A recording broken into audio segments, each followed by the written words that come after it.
Shalom saudara yang dikasihi Tuhan, kita hari ini masuk di dalam minggu ke-754 dari program Hari Minggu yang berkualitas bagi Tuhan. Dan tentunya juga kita ada program Mega Project Karakter Kristus, yaitu hari ini yang harus kita hafal adalah Mega Project Karakter Kristus hari Senin. Apa itu? Saudara bisa ingat, menjawab, belajar menghafal. Nah, kita akan masuk di dalam pelajaran atau firman Tuhan Blessing in Disguise seri ke-8. Yang sudah saya tulis di dalam buku saya, Masalah adalah Berkat, seri pertama, yaitu di dalam Blessing in Disguise seri 1 sampai seri 5. Sedangkan yang ke-6, Blessing in Disguise seri 6 sampai ke-8 atau mungkin lebih, itu akan saya tulis di dalam buku saya, berarti itu bukan masalah berkat tetapi berkat yang tersembunyi. Haleluya. Nah inilah sebelum buku itu diterbitkan, saya ingin membagikan saudara berkat yang tersembunyi ya di balik masalah itu sendiri. Kita lihat dulu di dalam kitab Matius 17 ayat 24 sampai dengan 27. Tidak ada seorang pun yang lepas dari masalah. Yesus turun ke dunia pun terlalu banyak masalah yang harus dihadapi, ancaman pembunuhan, penolakan, bahkan masalah uang juga. Bukan masalah Yudas yang korupsi, tetapi Yesus tidak boleh masuk ke bait Allah. Dia harus membayar bea untuk masuk ke bait Allah. Dan dia tidak punya uang. Dan ini bicara Yesus yang gak punya uang harus membayar. Nah kita lihat kisah ini yang luar biasa. Sama mungkin dengan kita hari ini punya hutang gak bisa bayar. Harus memasukkan anak sekolah gak punya uang, saudara. Lah kita akan melihat banyak hal yang luar biasa hari ini. Ketika Yesus dan murid-muridnya tiba di Kapernaum, datanglah pemungut bea bait Allah kepada Petrus dan berkata, apakah gurumu tidak membayar bea 2 dirham itu? Jawabnya memang membayar. Dan ketika Petrus masuk ke rumah, Yesus mendahului dengan pertanyaan, apakah pendapatmu Simon? Dari siapakah raja-raja dunia ini memungut bea dan pajak, dari rakyatnya atau dari orang asing? Jawab Petrus, dari orang asing. Maka kata Yesus kepadanya, jadi bebaslah rakyatnya. Tetapi supaya jangan kita menjadi batu sandungan bagi mereka, pergilah memancing ke danau dan ikan pertama yang kau pancing, tangkaplah dan bukalah mulutnya. Maka engkau akan menemukan mata uang 4 dirham di dalamnya. Ambillah itu dan bayarkanlah kepada mereka, bagiku dan bagimu juga. Kerap kali saudara, kita diperhadapkan sebagaimana Yesus juga pernah diperhadapkan. Mengenai hal membayar atau bicara soal uang. Untuk masuk ke rumah Allah, Yesus yang pemilik alam semesta, yang pemilik semuanya, juga harus bayar. Tetapi Tuhan berkata, supaya tidak menjadi batu sandungan, tetap kita harus bayar. Haleluya. Puji Tuhan, saudara yang dikasihi Tuhan. Saya ingat satu kisah, yaitu ketika anak saya yang tunggal, ya berarti yang pertama dan tunggal, itu lahir. Maaf. Jadi waktu itu saya sebagai pemimpin persekutuan doa, saya juga melayani di gereja, di mana uang saya itu saudara, ya dipinjam sama pencuri lah. Artinya dipinjam tidak kembali. Sehingga saya mesti menjual rumah pun tidak cukup untuk bayar bank. Untuk menjual barang-barang yang lain untuk nutupi utang. Tapi uang saya masih banyak tapi tidak pernah bisa kembali. Saya di dalam pelayanan. Saat itu anak saya harus lahir. Waktu anak saya lahir, itu ke dokter kandungan. Dokter kandungan waktu memeriksa istri saya berkata, oke, hari ini kamu akan datang lagi pemeriksaan terakhir, setelah itu anak itu akan dioperasi karena pakai operasi sesar jadi tidak seperti alamiah. Biayanya seperti ini, tidak mahal sebetulnya. Tetapi saat itu saya tidak punya uang. Saya tidak punya uang, saya berpikir bagaimana caranya. Usaha ini lagi persoalan, uang di tangan orang, gimana caranya? Aduh saudara, berat sekali. Nah saat itu saya diam saja. Ditanyai sama dokter kerjanya, penulis buku. Nah, dia tidak tanya buku apa. Karena memang saya juga penulis buku. Saya tidak mau sembarangan ngomong pendeta. Tidak mau banyak bicara pendeta. Karena nama itu sudah terlalu banyak. Dan jabatan itu dipakai untuk minta fasilitas, nggak bayar, potong harga. Jadi saya tidak mau seperti itu. Walaupun sulit. Nah itu kisah di Surabaya. Kemudian saya datang lagi bawa istri saya untuk periksa yang terakhir. Dokternya tanya begini, kamu seorang pendeta, penginjil? Saya bilang tidak, saya penulis buku. Ada seorang perempuan datang ke sini, berkata bahwa Frankie Mokar itu adalah seorang penginjil pendeta, menantu daripada pendeta, pelayanan banyak di desa-desa. Benar? Saya berkata benar, tapi saya penulis buku. Saudara, tapi saya bukan pendeta. Memang saya saat itu bukan pendeta, bukan gembala, tetapi sebagai seorang penginjil. Jadi perempuan ini minta supaya dibebaskan, minta potongan harga. Saya bilang dokter nggak perlu dipotong. Harga yang resmi berapa saja. Itu yang akan saya bayar. Saudara, itu saat itu saya nggak punya uang. Ternyata yang datang adalah kakak saya. Karena dia tidak tega melihat saya ini uang ditipu, perusahaan macet, persoalan banyak. Sehingga dia menunjukkan kebenarannya itu. Tetapi saya bukan pendeta, memang saya penginjil. Saya tidak layak untuk meminta fasilitas. Karena bagi saya itu, saudara, sangat memalukan. Kalau pakai nama pendeta, bukan menjadi berkat, tapi minta berkat. Bukan memfasilitasi orang, tapi minta fasilitas. Dan kemudian lahirlah anak saya, dan saya memang dalam kekurangan. Tetapi Tuhan tetap buka jalan. Caranya luar biasa. Itu saya tidak bisa cerita terlalu banyak. Karena hidup saya hari, waktu, tahun selalu ada sesuatu yang Tuhan selalu buka jalan dalam hidup saya. Makanya saudara tahu bahwa Tuhan itu adalah jalan itu sendiri. Sehingga poin pertama saya ajak saudara untuk melihat poin pertama, judulnya agak mengagetkan.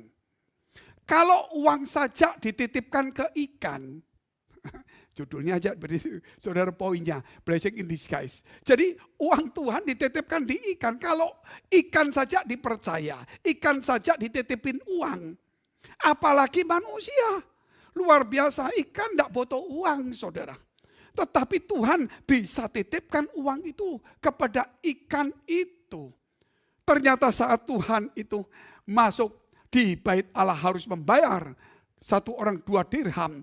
Dia menyuruh Simon untuk memancing ikan. Dan ikan yang pertama, saudara, itu kata Tuhan, buka mulutnya, ambil 4 mata uang 4 dirham itu untuk bayar kamu dan saya ke bait Allah ini.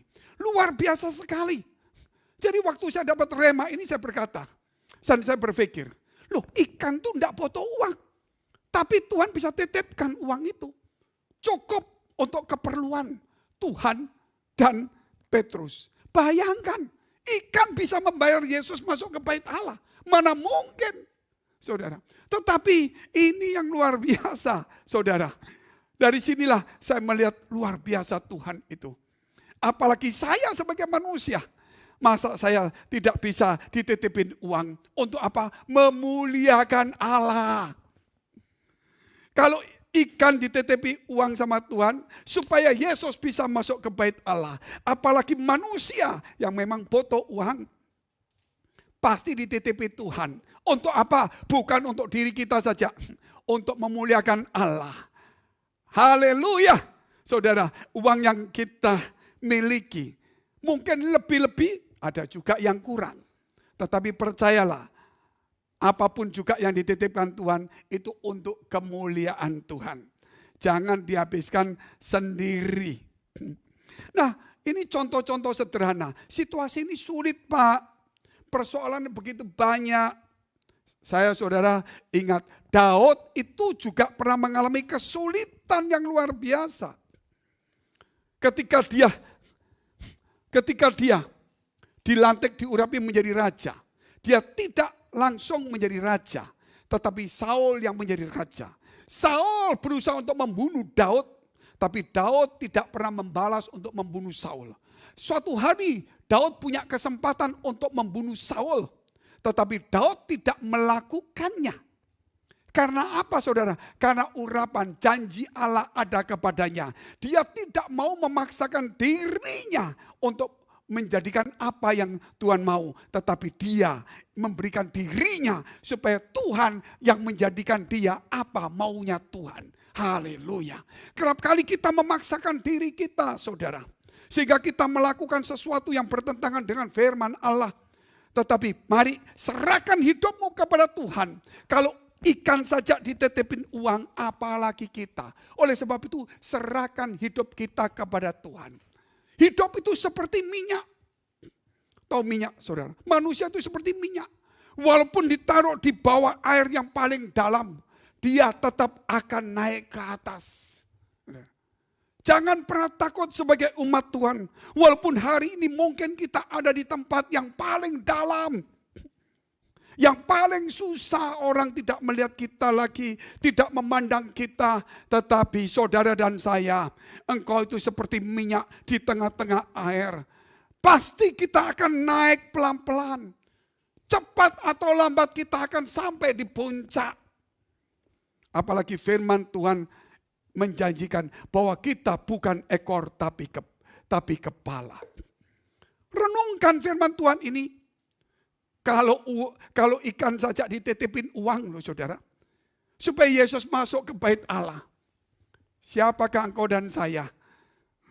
Kita adalah manusia yang butuh uang. Pasti Tuhan titipkan kepada kita. Uang-uang itu. Untuk apa? Untuk kemuliaan namanya.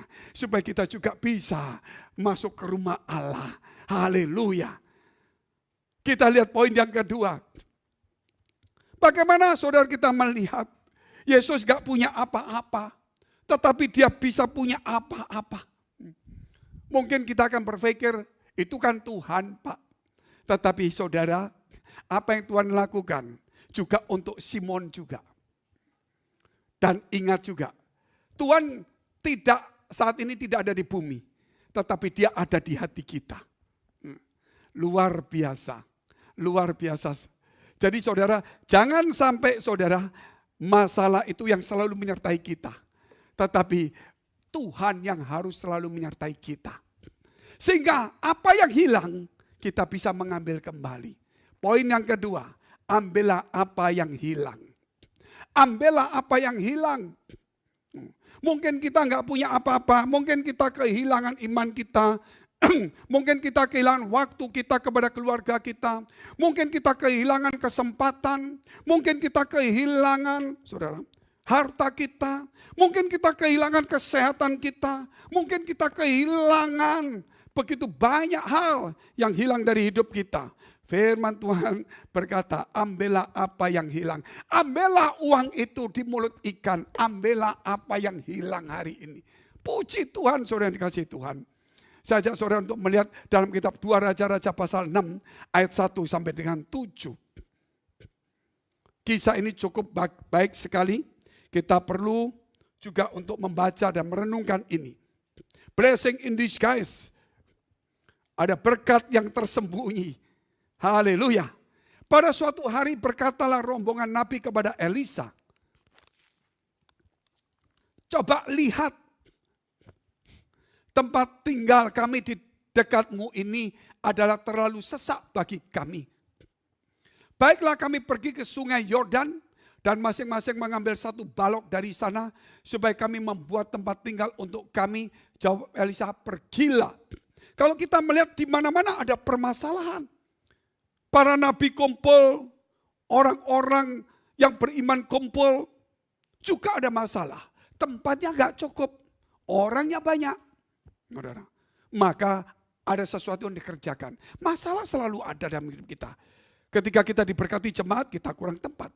Saudara, ketika kita ada tempat, jemaat gak ada. Seperti sekarang ini saudara. Selalu ada masalah. Tetapi saudara jangan salah. Yesus harus selalu ada dalam hati kita. Itu. Lalu berkatalah seorang, silakan ikutlah dengan hamba-hambamu ini. Jawabnya, baik, aku akan ikut. Maka ikutlah ia dengan mereka. Setelah mereka sampai di sungai Yordan, mereka pun menebang pohon-pohon. Dan terjadilah ketika seorang sedang menumbangkan sebatang pohon, jatuhlah mata kapaknya ke dalam air. Lalu berteriak-teriaklah ia, wahai tuanku, itu barang pinjaman. Tetapi berkatalah abdi Allah, kemana jatuhnya?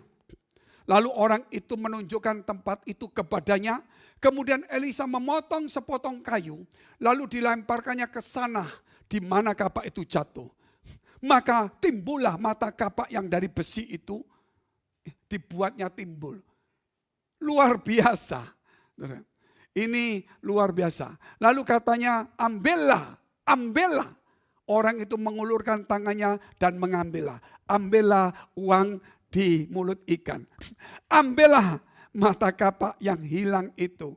Hari ini ambillah apa yang hilang dalam hidup kita ini. Jangan sampai saudara kita ini benar-benar kehilangan dan kita tidak punya kuasa untuk mengambilnya kembali. Tapi Tuhan ingin supaya hidup kita ini selalu ada sesuatu, yaitu Tuhan bekerja dalam hidup kita. Ketika kita kehilangan, pasti saudara orang akan sedih. Tetapi Tuhan akan mengembalikan itu semua. Dan berkata, ambillah itu. Satu hari ada seorang penebang pohon. Dia digaji sekian. Satu hari sekian. Asal hitungannya per pohon berapa. Dia tebang. Satu hari dia bisa tebang 10. Tebang 10. Wah, 10 orang itu berpikir, hari pertama saja 10, apalagi hari kedua. Hari kedua, bukan 10, bukan 11, 9. Bingung, padahal dia lebih pagi berangkatnya, pulang lebih terlambat dari hari pertama. Kerja lebih ngotot, lebih kuat. Dia bingung. Hari ketiga dia datang lagi, dia nebang pohon lagi, tambah turun lagi. 8, 7, dia terus akhirnya putus asa. Kenapa? Aku nambah jam kerjanya lebih pagi, pulang lebih sore dengan kekuatan lebih banyak lagi, tapi kok hasilnya kecil. Ada seorang datang kepada dia, berkata, jangan kamu datang lebih pagi, pulang lebih sore. Sisihkanlah waktumu sejenak, yaitu untuk mengasah kapakmu. Tetaplah kamu kerja sesuai dengan jammu, tetapi sisihkan waktu untuk mengasah kapakmu. Orang ini kemudian nggak datang lebih pagi, tapi pagi-pagi dia mengasah kapaknya. Dan kemudian dia datang. Ternyata waktu dia potong, hasilnya 11, saudara. Dia asah kapak lagi, besok 12, saudara. Nah, kerap kali hari seperti ini, kita kerja lebih keras, tenaga lebih banyak, uang lebih banyak, saudara. Waktu lebih banyak, tetapi hasilnya sedikit. Karena apa? Karena kita tidak pernah mengasah iman kita, rohani kita. Saudara, kita tidak pernah mengasah hidup kita di hadapan Allah. Hidup itu seperti mata kapak itu. Jikalau hilang, saudara, kita akan mengambil kembali, kata firman Allah. ambillah kembali. Karena mata kapak itu adalah pinjaman. Apa yang sudah hilang dalam hidup saudara hari ini? Hidupmu, harapanmu, kasihmu, sukacitamu, damai sejahteramu, imanmu, harapanmu hilang. Hari ini ambillah. Caranya asah kembali mata rohanimu. Haleluya. Saudara, jadi jangan hanya pakai kekuatan, jangan hanya menambah waktu, tetapi saudara perlu duduk diam di bawah kaki Tuhan seperti Maria. Maka disitulah kita akan sepertinya sumber, walaupun kita bukan sumber, air itu akan mengalir terus. Puji Tuhan. Poin yang ketiga kita melihat yaitu masalah akan selesai. Masalah yang dihadapi Tuhan Yesus saat itu cukup berat. Dia tidak boleh masuk di rumahnya sendiri. Dia harus membayar. Satu orang 2 dirham.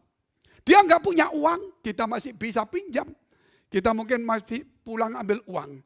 Tetapi saudara, masalah akan selesai.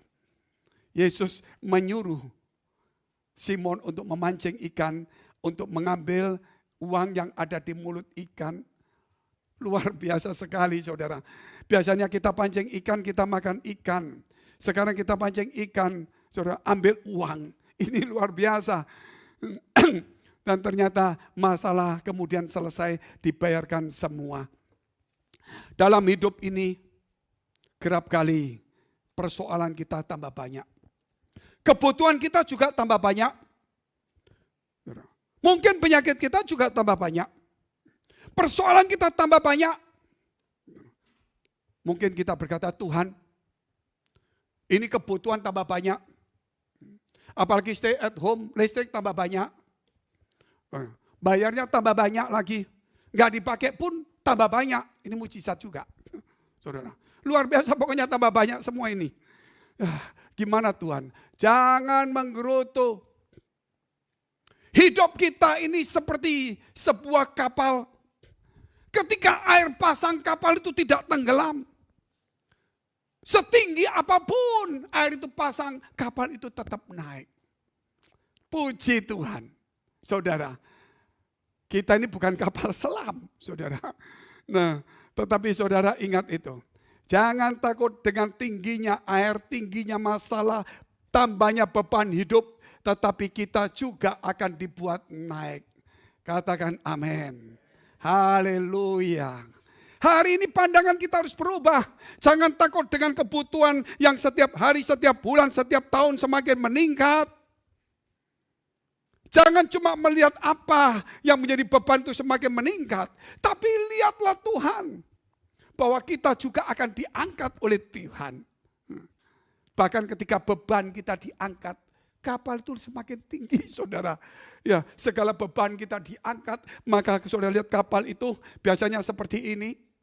Air pasang naik, dia tetap naik. Mau seberapa naiknya, kapal tetap di atas air itu. Bahkan ketika beban itu kita serahkan Tuhan, dia akan semakin naik. Puji Tuhan. Kita lihat dulu. 2 Raja-Raja 4, 38-41. Ada persoalan penyakit, ada persoalan wabah, tetapi masalah akan selesai. Elisa kembali ke Gilgal pada waktu ada kelaparan di negeri itu. Dan ketika pada suatu kali rombongan Nabi duduk di depannya, berkatalah ia kepada bujangnya, taruhlah kuali yang paling besar di atas api, dan masaklah sesuatu makanan bagi rombongan Nabi itu. Lalu keluarlah seorang dari mereka ke ladang untuk mengumpulkan sayur-sayuran. Ia menemui pohon sulur-suluran liar dan memetik daripadanya labu liar. Serangkul penuh dalam jubahnya. Sesudah ia pulang, teruslah ia mengiris-ngirisnya ke dalam kuali masakan tadi, sebab mereka tidak mengenalnya. Kemudian dicedoklah dari makanan tadi bagi orang-orang itu untuk dimakan, dan segera sesudah mereka memakannya, berteriaklah mereka serta berkata, maut ada dalam kuali itu, hai abdi Allah, dan tidak tahan mereka memakannya.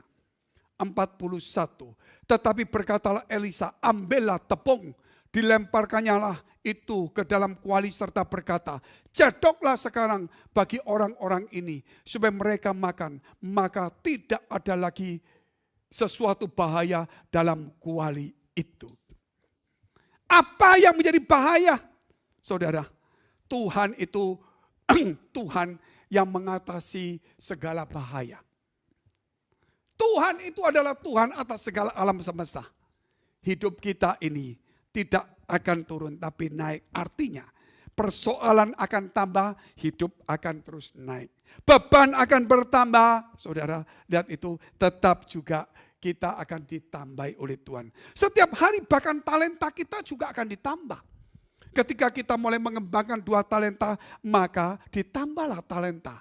Bagi orang yang tidak mengembangkan talenta, talenta itu diambil, diberikan kepada orang yang mengembangkan. Artinya berarti hidup kita ini harus bertambah-tambah. Tidak boleh berkurang-kurang, dalam arti bukan untuk diri kita, tetapi untuk rohani kita harus bertambah.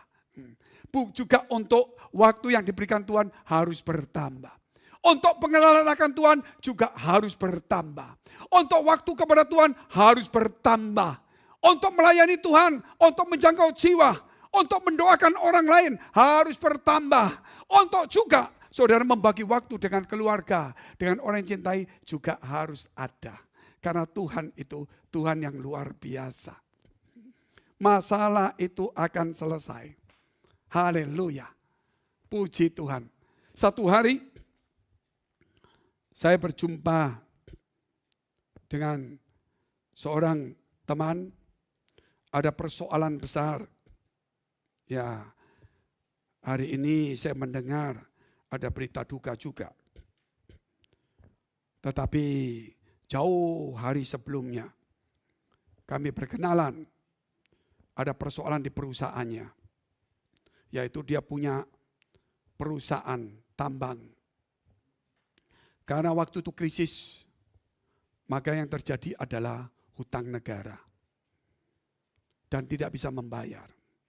Maka tambang itu ditenderkan, maksudnya dijual. Dan satu hari saya ketemu dengan adiknya. Adiknya pas ikut persekutuan dengan saya. Saya tidak tahu apa persoalannya. Tetapi waktu di Jakarta kita ketemu, saya kembali ke Singapura, saya berdoa. Waktu saya berdoa, Tuhan bicara begini.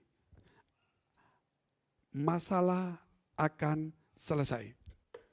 Apa yang hilang akan dikembalikan Tuhan. Saya kasih tahu dia. Dan dia berkata, apa Pak? Oh saya nggak tahu. Apa yang kamu hilang?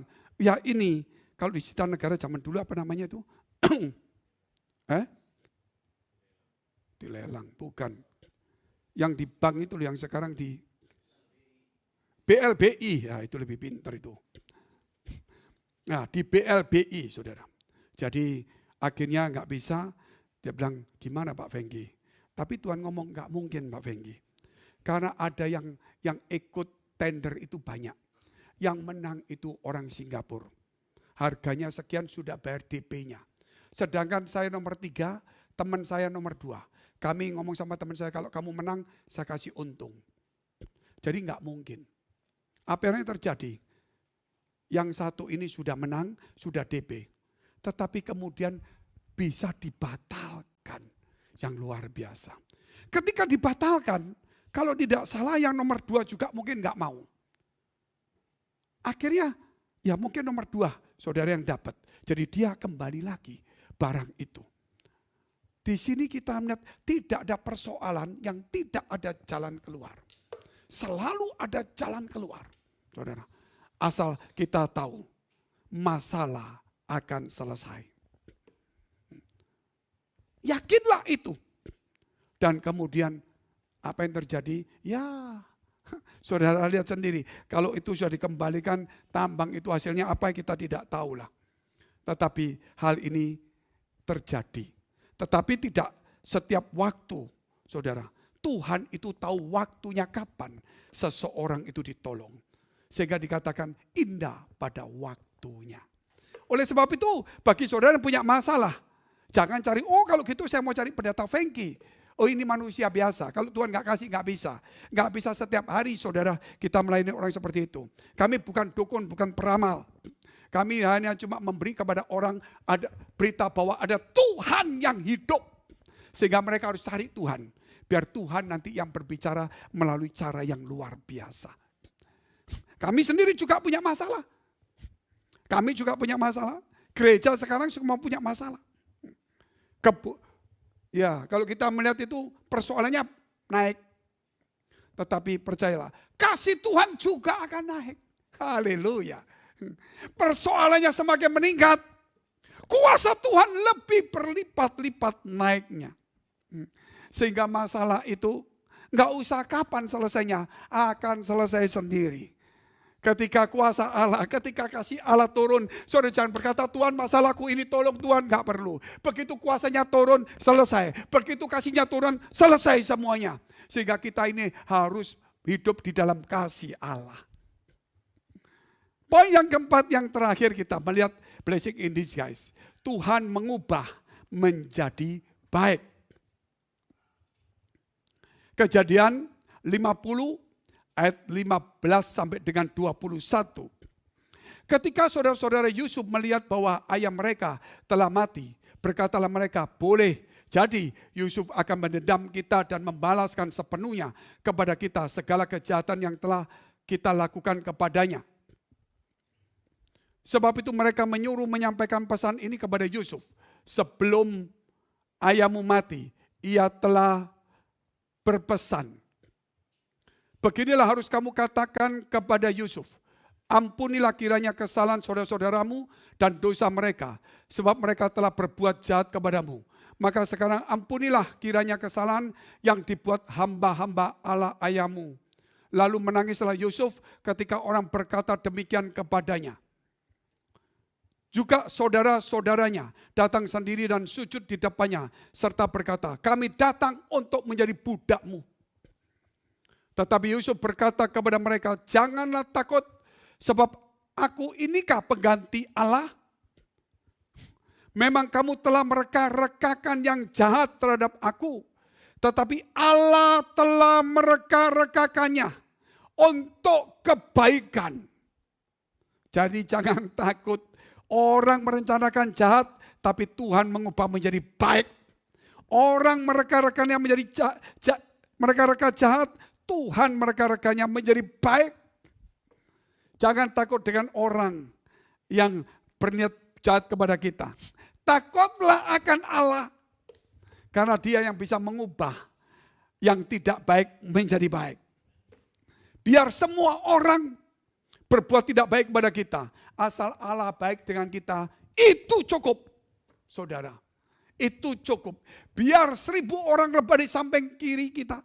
10.000 sebelah kanan kita tidak akan menimpa kamu selama Allah menyertai kita. Walaupun orang ingin berikhtiar jahat kepada kita, orang menipu kita, orang merusak kita, orang mungkin memfitnah kita. Asal kita baik dengan Tuhan, semua yang tidak baik menjadi baik. Saudara, karena Tuhan itu Tuhan yang luar biasa. Jadi saudara punya Tuhan yang luar biasa. Jangan saudara jadikan Tuhanmu itu seperti biasa-biasa. Kalau ada orang berbuat jahat, waduh Tuhan, gawat Tuhan. Jadi Tuhan, gimana caranya? Aku mesti balas kejahatan. Tuhanmu Tuhan yang luar biasa. Amin. Terus kita lihat ayat 21. Jadi janganlah takut, aku akan menanggung makanmu dan makan anak-anakmu. Juga demikianlah ia menghiburkan mereka dan menenangkan hati mereka dengan perkataannya. Saudara lihat ini, manusia mereka-rekanya jahat, tapi Tuhan mereka-rekanya yang baik. Hari-hari seperti ini, saudara yang dikasihi Tuhan. Saya punya satu pengalaman teman saya. Sekarang dia menjadi salah satu pemimpin rohani yang cukup terkenal di Indonesia. Waktu yang lampau, waktu bersekutu dengan saya juga pernah menjabat juga sebagai salah seorang pemimpin. Saya tidak tahu apa yang terjadi. Waktu saya ada di Singapura, malam itu Tuhan memberitahu saya dan memperlihatkan saya apa yang dia perbuat. Ternyata dia marah-marah. Dia hitung-hitungan. Dan dia melihat sebuah gudang. Dia mau membakar gudang itu. Dan dia marah. Dia menghitung dan sebagainya. Saya lihat ada apa? Ditunjukkan di gudang itu tempatnya di daerah mana. Saya lihat persis. Waktu sementara itu Minggu saya ke gereja. Tapi sebelum saya masuk ke gereja, waktu itu belum ada WA. Hanya ada kalau nggak salah SMS. Ya, saya SMS itu bahwa saya lihat seperti ini. Nggak dijawab. Saya ibadah saja. Dan waktu saya ibadah, selesai dia telepon. Pak Fengki, saya mau bicara. Saya bilang, saya lagi di ibadah. Tunggu sebentar, saya akan pulang. Oh ya, nanti tunggu Bapak pulang, saya akan telepon setengah jam lagi. Saya sampai di rumah, dia ngomong sama saya, Pak Fengki dapat apa? Oh, saya dapat seperti ini, gudang dan sebagainya. Tiba-tiba dia menangis keras sekali.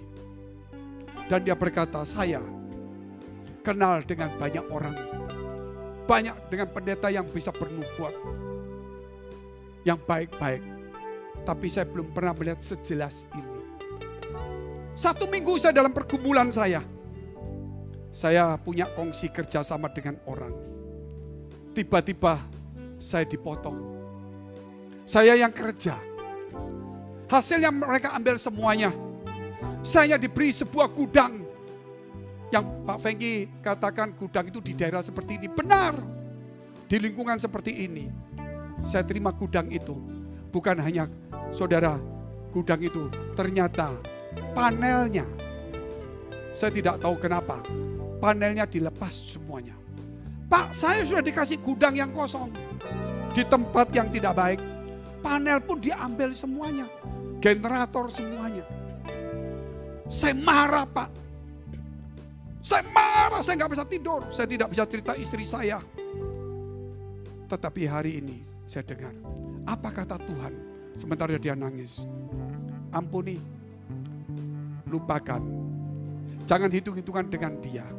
Karena Tuhan sedang menghitung berkat berapa besar yang akan diberikan kepadamu. Kalau engkau menghitung berkat yang hilang, engkau akan sedih. Tapi engkau harus tahu berapa Allah sedang menghitung berkat yang akan diberikan kepada kita. Melebihi daripada apa yang hilang. Akhirnya kita berdoa. Tidak sampai 1 tahun. Saya waktu di Jakarta, dia ketemu saya, dia peluk saya. Dia berkata, puji Tuhan Pak Fengki. Aku diputus sama temanku, aku tidak kerja sama. Karena waktu diputus itu aku memang putus asa. Aku hilang semua harapanku. Tetapi Tuhan menyatakan sesuatu yang hanya aku tahu, orang lain gak tahu. Ternyata Tuhan itu tahu. Dan Tuhan telah menghitung berapa besar berkat yang akan diberikan kepada seseorang yang cinta Tuhan. Akhirnya dia mulai kerja sama. Akhirnya dia dapat proyek di luar kerjasama. Dan dia berkata, saya dapat proyek besar Pak Fengki. Dan saya untung banyak. Untung aku tidak kerjasama dengan dia. Kalau aku kerjasama dengan dia, mungkin bagianku jadi kecil. Orang mereka-rekanya yang tidak baik. Allah mereka-rekanya menjadi baik. Bukan hanya itu. Sejak saat itu perusahaannya menjadi terkenal. Dan ada hal yang baru. Dan hari ini dia menjadi tokoh rohani yang cukup terkenal di Indonesia. Dan dia juga menjadi seorang bisnismen yang cukup berhasil. Karena apa?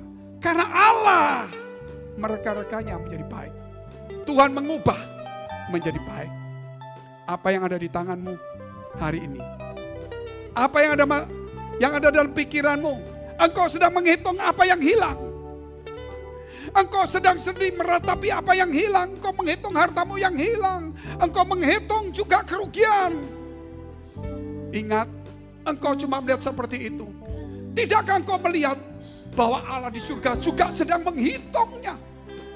Berapa besar yang berkat yang akan diberikan kepada kita. Hai umat Tuhan, jangan menghitung apa yang kita hilang, apa yang kita rugi.